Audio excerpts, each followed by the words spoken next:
வெயில் காலத்திற்கு சுற்றுலா செல்பவர்களா நீங்கள்? அப்போ இந்த வீடியோவை பார்த்துட்டு போங்க.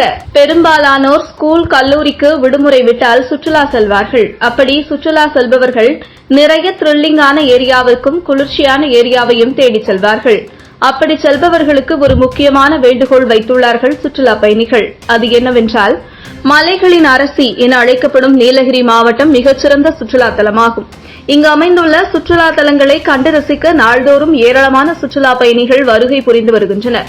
இந்த நிலையில் உதகையில் அமைந்துள்ள முக்கிய சுற்றுலா தலங்களில் ஒன்றான உதகை தலைக்குந்தா அருகே அமைந்துள்ள சூழல் சுற்றுலா மையத்திற்கு சொந்தமான பைன் ஃபாரஸ்ட் சுற்றுலா தலத்திற்கு கேரளா, கர்நாடகா உட்பட தமிழகத்தின் பல்வேறு மாவட்டங்களில் இருந்து வரும் சுற்றுலா பயணிகள் இப்பகுதிக்கு வருகை புரிந்து இயற்கை காட்சிகளை கண்டு ரசித்து செல்வது வழக்கம்.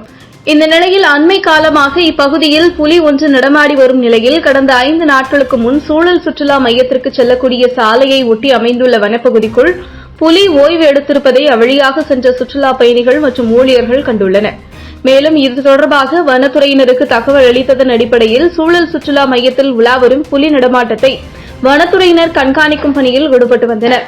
இந்த நிலையில் இன்று மீண்டும் சூழல் சுற்றுலா மையத்திற்கு புலி உலா வந்ததால் அங்கு பணிபுரியும் ஊழியர்கள் மற்றும் சுற்றுலா பயணிகளிடையே பெரும் பரபரப்பை ஏற்படுத்தியுள்ளது. மேலும் சூழல் சுற்றுலா மையத்தில் புலி உலா வரும் காட்சி தற்போது வெளியாகி வைரலாகி வரும் நிலையில் சுற்றுலா பயணிகளின் பாதுகாப்பு கருதி சுற்றுலா பயணிகள் உடனடியாக வெளியேற்றப்பட்டு வனத்துறை சார்பில் பைன் ஃபாரஸ்ட் சூழல் சுற்றுலா மையம் தற்காலிகமாக மூடப்பட்டும் சுற்றுலா பயணிகள் செல்ல தடை விதிக்கப்பட்டு வாகனங்கள் நிறுத்தக்கூடாது என வனத்துறையினர் சார்பில் தடை விதிக்கப்பட்டுள்ளது. தொடர்ந்து புலியின் கால் தடங்களை வைத்து புலியின் நடமாட்டத்தை கண்காணிக்கும் பணியில் வனத்துறையினர் ஈடுபட்டுள்ளனர். இந்த நிலையில் பைன் ஃபாரஸ்ட் சூழல் சுற்றுலா மையத்தை கண்டு ரசிக்க வருகை புரிந்த சுற்றுலா பயணிகள் புலி நடமாட்டத்தால் உடனடியாக வெளியேற்றப்பட்டது ஏமாற்றம் அளிப்பதாக சுற்றுலா பயணிகள் தெரிவித்தனர். சுற்றுலா பயணிகள் பாதுகாப்பு கருதி சுற்றுலா மையத்திலிருந்து பயணிகள் உடனடியாக வெளியேற்றப்பட்டு வனத்துறை சார்பில் பைன் ஃபாரஸ்ட் சூழல் சுற்றுலா மையம் தற்காலிகமாக மூடப்பட்டும் புலியின் கால் தடங்களை வைத்து புலியின் நடமாட்டத்தை கண்காணிக்கும் பணியில் வனத்துறையினர் ஈடுபட்டனர். நெருப்புல போட்டாலும் அதோட வெண் என்ன கலரோ அது அப்படிதான் ஒரு சிலருந்து அவுட்டு. சும்மா கத்தி வச்சு கொடுத்தனாலே முடிஞ்சு கலர் தான். அதோட என்ன கலரோ அது கலர் வேணும். 1500 முத்து இல்லையாப்பா ஒரிஜினப்பா முத்து. யாரையாவது பார்த்தீங்கன்னா கரும் ஜூஸு இதே சொல்ற முத்து பவளன்றாங்க. முத்து இது அழகு அவ்வளோ. இது ஒரு கடலூர் பகுதி மட்டும் தான் கிடைக்கும். கடல் இல்லாத பகுதி இது அறிய. இப்போ கடலே இல்லாத பகுதி இந்த பஞ்சாப், டெல்லி, ஹரியானா, ஒரிசாலாங்கன்னா அறிய.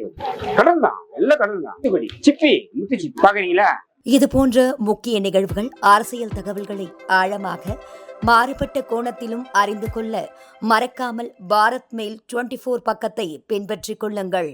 உங்கள் ஒவ்வொரு ஆதரவும் இது போன்ற பல நிகழ்வுகளின் பின்னணியை அறிய உதவும்.